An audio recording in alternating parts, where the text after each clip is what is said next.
세상에 떠도는 기묘한 괴담들. 첫 번째 이야기, 서울 광화문의 이순신 동상 앞에서 실제로 겪었던 실화괴담. 대학교 2학년 때던가 1학기가 끝나고 여름방학이 되었는데 방학 동안은 학교에 안 나가니까 동기들 볼 일이 없잖아. 그래서 수도권에 있는 동기들끼리 종로 쪽에서 만나기로 했어.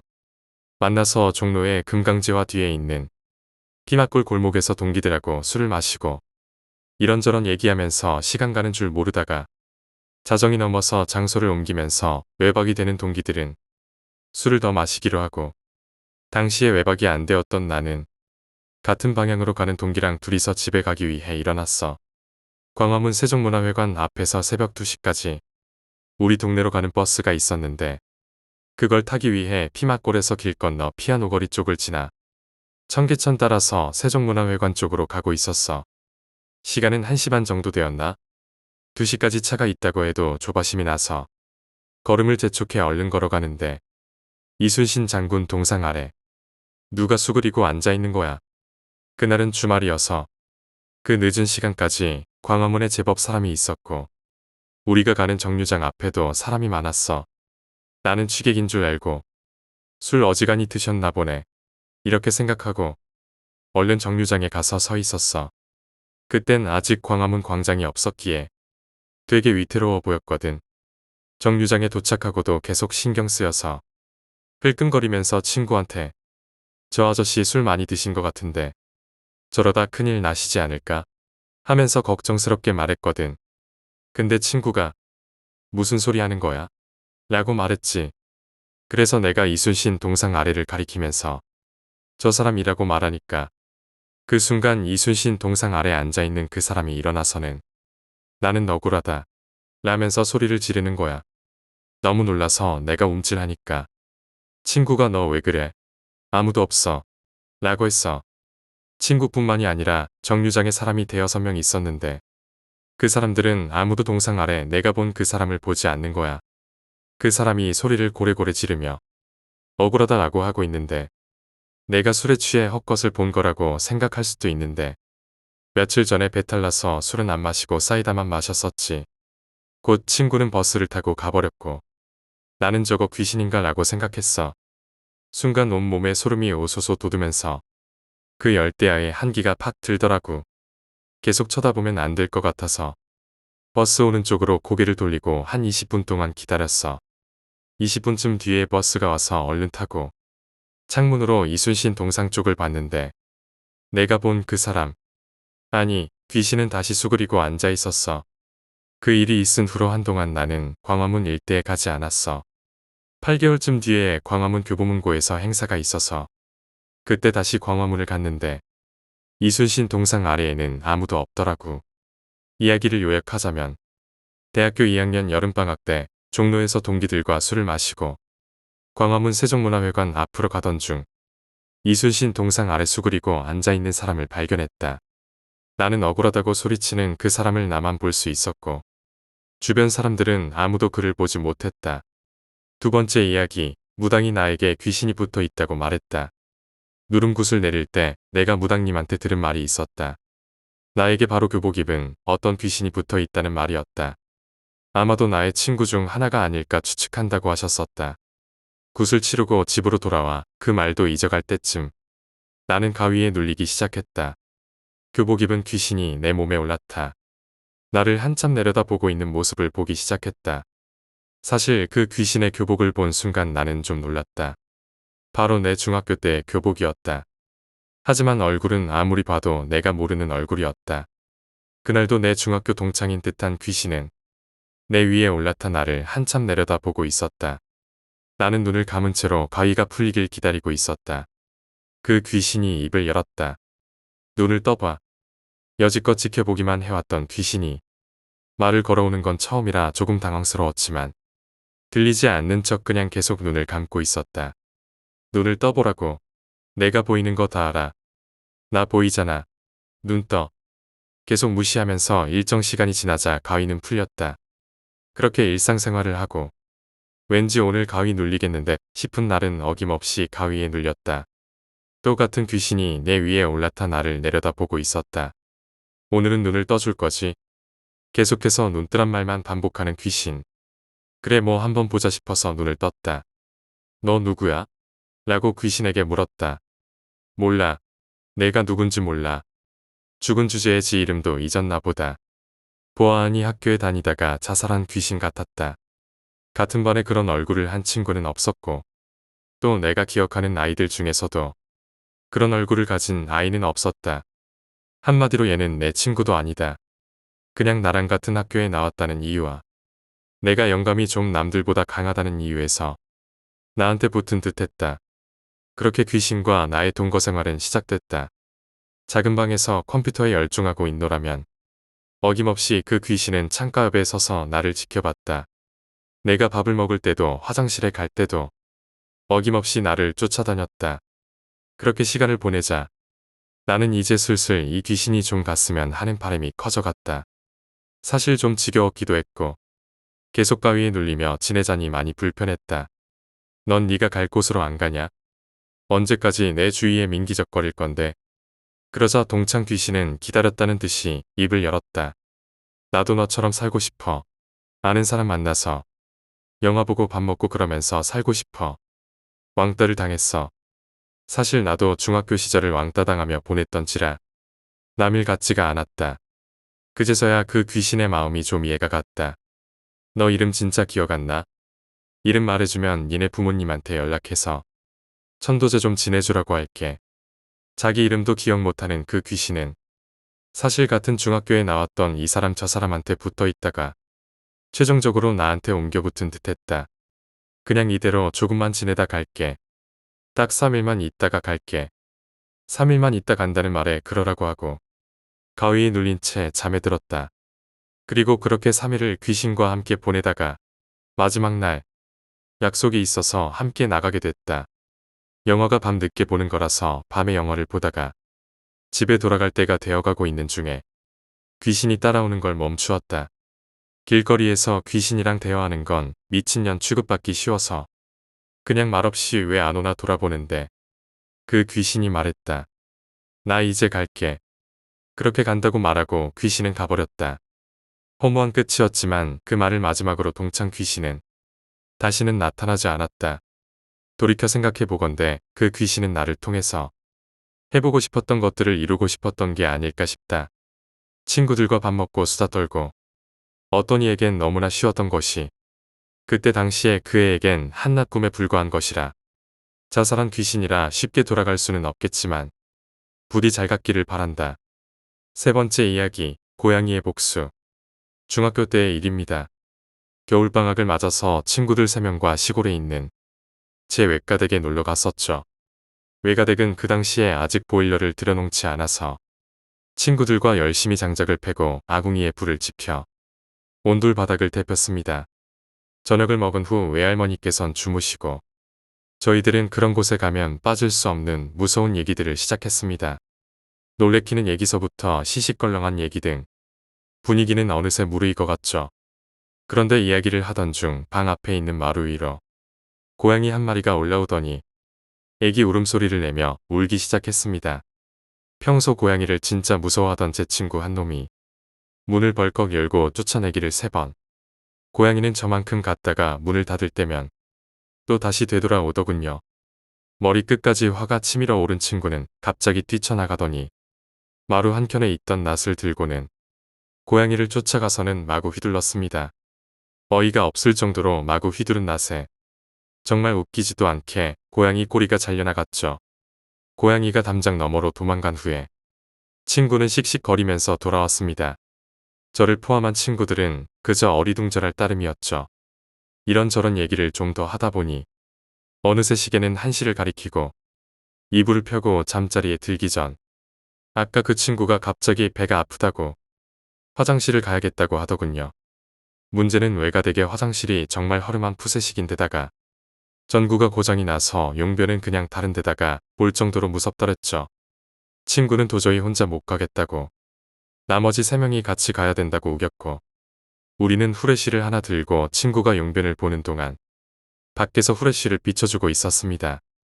친구가 화장실에 들어가고 듣고 싶지 않았던 철푸덕하는 소리를 내던 순간 아까 꼬리가 잘려나갔던 고양이가 담장을 넘어와 소리를 내며 저희 3명에게로 달려들었습니다. 저희는 후레쉬를 든 채 혼비백산에서 도망가고 혼자 화장실에 남아있던 친구가 너무 놀래서 움직이다가 그만 화장실에 빠지고 말았죠. 그날 밤 정말 지금도 기억하기 싫을 정도로 냄새에 시달리고 그 친구는 일명 똥독이 올라서 나중에 살이 퍼렇게 돼서 정말 고생 많이 했죠. 그 사건이 있은 후로 친구는 길 가는 고양이만 봐도 가던 길을 돌아서 가더군요. 예전에 어른들이 고양이는 함부로 건드리는 게 아니라고 하시던 말씀이 틀린 말씀이 아닌 것 같아요.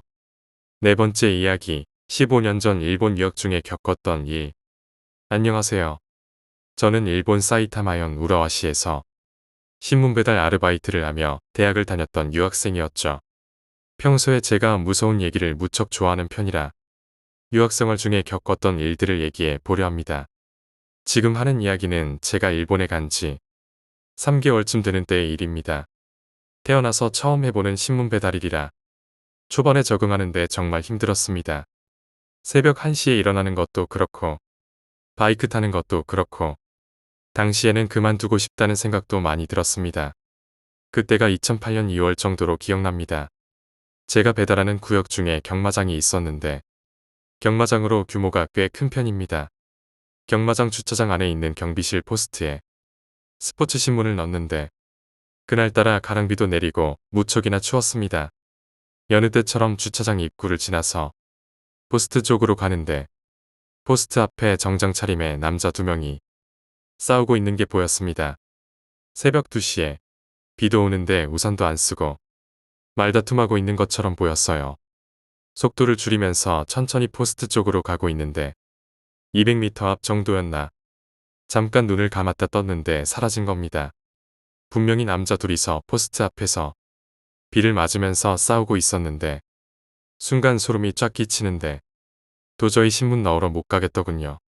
그래서 그냥 신문을 안 넣고 다음 집으로 죽어라 땡겼습니다. 피곤해서 헛것이 보이나 싶어서 잠깐 바이크를 세우고 담배 한 대 피고 있는데 갑자기 초등학생 여자아이가 제 귓가에 대고 속삭이는 듯이 뭐야?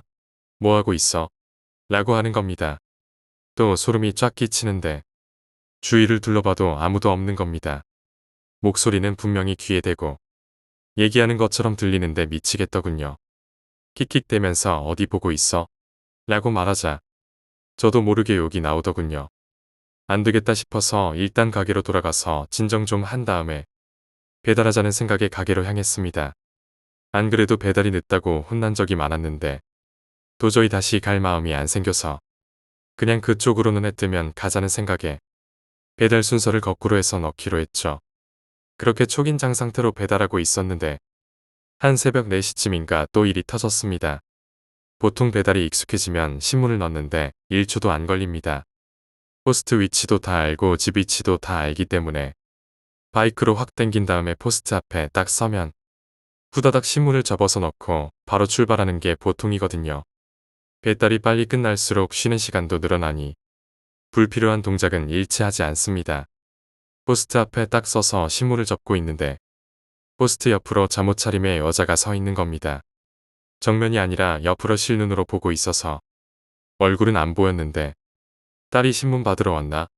라고 생각하면서 신문을 주려고 손을 오른쪽으로 뻗었는데 또 아무도 없더군요. 순간 뒤도 안 보고 바로 가게로 돌아왔습니다.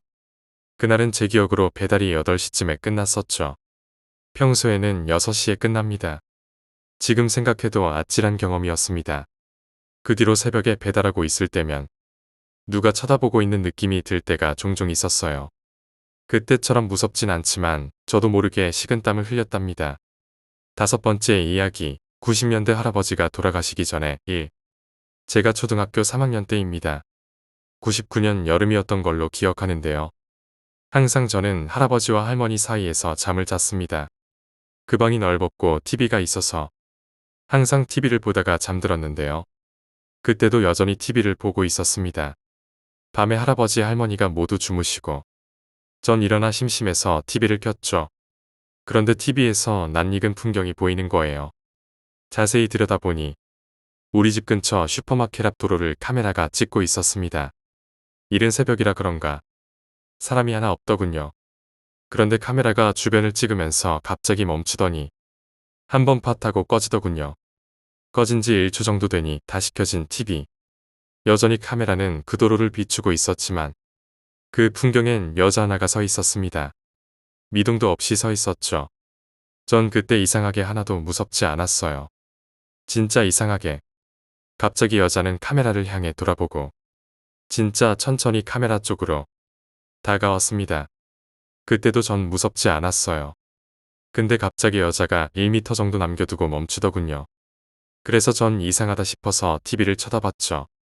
그때 갑자기 끼는 노이즈 때문에 화면은 알아보기 힘들어졌고 TV는 계속 늘어진 테이프를 재생하듯이 이상해졌습니다. 그러다 TV는 또 꺼졌습니다. 이번에도 금방 켜졌습니다. 근데 거기에 여자는 없었습니다. 바로 제 옆에 있었거든요. 너무 놀라서 소리 지르면서 주변을 돌아보니 할머니는 안 계시고 할아버지만 주무시고 계셔서 할아버지를 울면서 미친 듯이 흔들어 깨웠습니다. 그때 그 여자가 한마디를 했습니다. 깨워도 소용없어. 너희 할아버지는 못 일어나. 전 그때 그 여자가 무서워 소리치고 여자는 그런 저를 계속 응시하다가 얼마 후에 꿈에서 깨어났는데요. 정말 무서운 꿈이었지만 결국엔 그 꿈을 잊고 살았습니다. 그리고 맞은 2000년 할아버지께서 그해 1월 초에 돌아가셨습니다. 그때 할아버지의 장례를 치르며 그 여자의 말을 문득 떠올리며 그 의미를 그제서야 깨닫고는 더욱더 무서워졌습니다. 6번째 이야기, 뱀술 괴담. 정확히 2주 전에 저희 업장을 마을 회관처럼 드나들던 동네 어르신이 몸이 안 좋아 병원에 들어가게 됐다면서 그간 고마웠다고 인사차 뭘 주시더라고요. 몸에 좋다는 말에 지점장님도 동료도 맛있게 먹길래 저도 별 생각 없이 받아 마셨는데 알고 보니 그게 뱀술이었습니다. 그 무거운 걸 구루마에 얹어서 가져오시고 또 가져가시는데 가져가실 때 도와드리면서 봤더니 말이 뱀이지 제 허벅지만한 구렁이였어요. 보기만 해도 정말 무서웠어요. 그걸 본 뒤로 괜히 속이 안 좋고 너무 징그러워서 소름이 자꾸 일더라고요. 이런 저를 보고 동료는 약을 약으로 받아들여야지. 안 그럼 잘 먹어놓고 탈난다고 좋게 몸보신했다 생각하래요. 다들 아무렇지 않은데 저만 유별나게 군 것 같아서 그 뒤론 별말 안 했죠. 그날 저녁에 꿈인지 가위인지 뭔지 모르겠는데 제 방 안에 제가 누워있고 주변이 검은 구름 같은 게 껴있었죠. 그 구름 사이로 뭐가 자꾸 보일 듯 말 듯 한 꿈을 꾼 거예요. 회사 가서 말했더니 저밖에 그런 꿈을 꾼 사람이 없는 거예요. 다들 제가 너무 겁먹고 무서워해서 그런 거라고 웃고 남겼는데 그날 저녁 또 꿈을 꿨어요. 이제는 실루엣이 보이더라고요. 너무 무서워서 소리를 지를 뻔했어요. 그 검은 구름 때문인지 항상 꿈속에선 갑갑한 느낌이 들고 어느 순간엔 누워있는 제 모습이 클로즈업 되면서 제가 물베개 같은 걸 머리에도 베고 다리사이나 제 주변을 둘러놓고 자고 있더라고요. 왜 물베개로 생각했냐면 제가 자고 있는 모습이 클로즈업 될 때 머리 부분이 출렁거렸다고 해야 하나. 그리고 물소리 같은 것도 났고 축축한 느낌도 있어서였죠. 그리고 열흘째 되던 날 저는 그게 베개가 아니란 걸 알게 됐어요. 그걸 알게 되니 밤이 되는 게 두렵고 무섭고 매일 잠을 설치고 또 못 자게 되니 보다 못한 선임이 점집을 추천해줬는데 들어가지도 못하게 문 앞에서 절 돌려보냈어요. 이쯤 되니 겁이 덜컥 나고 무서워서 엄마한테 얘기했는데 엄마도 제 걱정에 물어물어 용하다는 곳을 알아보고 갔더니 거기선 아예 상대도 안 해주더래요. 어제는 잠을 못 이기고 깜빡 잠이 들었는데 이번엔 문양이 보였어요. 저는 이대로 어떻게 해야 할지. 다 같이 먹었는데 왜 저만 그럴까요? 제가 화를 샀을까요? 이제 엄마는 저를 알아보고 계시고 아버진 제게 뱀술을 준 그 어른을 찾고 계시는데 제가 얼마나 더 버틸 수 있을까요? 7번째 이야기, 흉몽을 꾸면 항상 조심해라. 꿈에 관심이 좀 있으신 분들은 아실 거예요. 버스를 타는 꿈은 대부분이 흉몽이라고 말이죠. 건강이 나빠지거나 원인 모를 사고로 죽는 꿈을 뜻한다고 하죠. 본론으로 들어가 제 친구는 밤마다 이상한 버스에 타는 악몽을 꿨다고 합니다. 매일 악몽에 시달려 새벽마다 깨어났고 친구는 깊은 잠을 이룰 수 없었습니다. 제 친구는 분식집을 혼자 하시던 홀어머니 곁에서 서로를 의지하며 살던 아이였습니다. 매번 악몽에 시달리는 친구를 그 누구보다 걱정하던 어머니였어요. 어느 날 밤 잠에 든 제 친구는 또 그 꿈을 꿨습니다. 버스를 탔고 승객들이 이상한 눈으로 제 친구를 쳐다봤습니다. 버스가 정류장을 계속해서 그냥 지나쳐가자 아저씨, 버스 정류장엔 안 서나요? 라고 말했죠. 하지만 버스 기사는 대답도 하지 않은 채 앞만 보고 달렸습니다. 그리고 주변을 살펴보니 승객들은 모두 눈을 감은 채 죽은 것처럼 미동도 하지 않고 깊은 잠을 자고 있었다고 합니다. 그런데 버스 안에 유일하게 깨어있는 한 여자가 보였고 버스에서 내리기 위해 제 친구는 그 여자에게 다가가려는데 갑자기 버스 천장 통풍기에서 한 여자가 얼굴을 쏙 내밀더랍니다. 깜짝 놀랐지만 일단 살고 싶단 생각에 조심스레 다시 그 여자에게 향했습니다. 그리고 그 여자의 손을 붙잡고 저 좀 내려주세요 라며 말을 걸었는데 그 여자가 손을 같이 잡아주더니 놔주질 않더랍니다. 그때 갑자기 나타난 어머니가 버스를 막아서더니 버스에 올라타셨고 제 친구를 여자에게서 떼어내고는 버스 밖으로 제 친구를 밀어냈습니다. 그리고 제 친구 대신 붙잡힌 어머니는 그 여자 때문에 팔이 꺾인 상태로 붙잡히셨고 어머니는 얼른 도망가라는 말만 남긴 채 버스에서 내리시지 못하고 버스는 출발해버렸다고 합니다. 그리고 어머니의 비명소리에 꿈에서 깬 제 친구는 어머니가 자고 있는 방으로 달려갔습니다. 하지만 어머니는 대답이 없으셨습니다. 제 친구는 손으로 엄마를 흔들어 봤지만 미동이 없으셨고 몸은 차가웠습니다. 불을 켜보니 어머니는 꿈에서 그 여자에게 팔이 꺾여 잡혔던 자세 그대로 돌아가셨더랍니다. 8번째 이야기, 귀신 보는 친구. 고등학교 1학년 때 일이다. 비가 겪은 이야기다. 비는 비니도 당했을 정도로 생각보다 몸이 허약한 놈이었다. 그때 인현동 호프집 화재 사건 이후 학교나 인천 분위기가 좀 흉흉할 때였다. 우리 학교 동기들도 5명이나 죽었었다. 언제나 말했듯 우리 패밀리들은 모범생은 아니었다. 비가 수업 중 화장실 가고 싶다고 거짓말하고 화장실에 담배를 피러 갔다. 그때 우리 학교 4층이 1학년만 쓰고 있었다. 화장실의 맨 마지막 칸이 닫혀 있었고 칸막이 위로 담배 연기가 스멀스멀 올라왔다. 비는 어떤 놈인지 수업 시간에 담배나 피우러 온다며 자기도 똑같으면서 궁시렁대며 옆 칸으로 들어갔다. 그리곤 자켓에서 담배를 꺼내 불을 붙이려는데 라이터의 부싯돌이 어느새 빠져있어 불이 붙지 않았다. 그래서 옆 칸에 있는 놈한테 라이터 좀 빌려주라 라고 했더니 옆 칸에서 말 없이 칸막이 아래로 라이터가 쓱 밀려왔다. 고맙다라고 하면서 비는 불을 붙이고 칸막이 아래로 다시 라이터를 밀어주었다. 그리고 담배를 빠른 속도로 피운 뒤 마무리하는데 옆 칸 놈은 나가는 소리가 안 들렸다. 그리고 별 생각 없이 화장실 칸에서 나왔는데 화장실 닫혀있던 칸은 열려있고 라이터도 칸막이 쪽 바닥에 덩그러니 있었다. 뭐야? 언제 나간 거야 하면서 라이터도 망가졌는데 잘됐다 싶어서 그 라이터를 주머니에 넣고 교실로 돌아갔다. 그리고 점심시간에 친구들 무리가 모여 이런저런 수다를 떨고 있는데 비가 갑자기 화장실에 가고 싶다며 화장실로 향했다. 화장실에 도착한 비는 담배에 불을 붙이고 쭈그려 앉았는데 머리에 자꾸 파리가 앉는 듯한 느낌이 들었다고 한다. 그래서 손을 휘저었고 무의식적으로 위를 봤는데 웬 시꺼먼 놈이 위에서 비를 향해 계속 손을 뻗고 있었다고 한다. 비는 너무 놀라서 볼 일이고 뭐고 바지를 얼른 축혀 올리고 비명을 지르며 교실로 달려왔다. 우리는 바지도 덜 올린 상태로 달려오는 비를 보며 비웃었다. 그렇게 비웃는 우리 중 유일하게 안 웃던 귀신 보는 내 친구가 그 친구를 보더니 너 뭐 이상한 거 가지고 있냐? 라고 물었다. 비는 당황해서 그런 건 없다고 하다가 조금 진정되더니 갑자기 라이터를 꺼내 보였다. 라이터에는 라이브라고 써져 있었다. 인현동에 불난 집이 라이브 호프집이었다. 귀신 보는 놈이 이거 어디서 났냐? 라고 물으니 아까 있었던 일을 비가 말했다. 귀신 보는 놈이 얼른 그대로 칸에 갖다 놓으라고 했고 비는 무서웠는지 나에게 같이 가자고 했다. 그리고 비와 나는 다시 라이터를 그 칸에 놔두었고 다음 날 찾아갔을 땐 라이터는 없었다.